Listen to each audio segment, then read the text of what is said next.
ହେଉଛି ବଚସା ବଢ଼ୁଛି, ଯୁକ୍ତିତର୍କ ଝଗଡ଼ା ବଢ଼ୁଛି, ତାହା ଆପଣଙ୍କର ଦୂର ହୋଇଯିବ। ଆପଣଙ୍କୁ ବୁଝିବା ପାଇଁ ଚେଷ୍ଟା କରିବେ।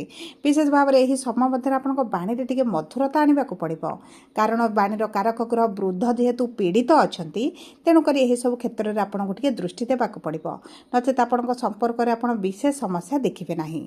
ସବୁ ପରେ ଆସନ୍ତୁ ଅଶୁଭତ୍ୱକୁ ଦୂର କରି ଶୁଭାଶୁଭ ଫଳକୁ ବୃଦ୍ଧି କରିବା ପାଇଁ ଆପଣଙ୍କର ଯେହେତୁ ଶନିଙ୍କର 2.5ଟି ଚାଲିଛି, ଆପଣ ସୂର୍ଯ୍ୟଙ୍କୁ ପ୍ରାତଃ ସମୟରେ ଜଳ ଅର୍ପଣ କରନ୍ତୁ।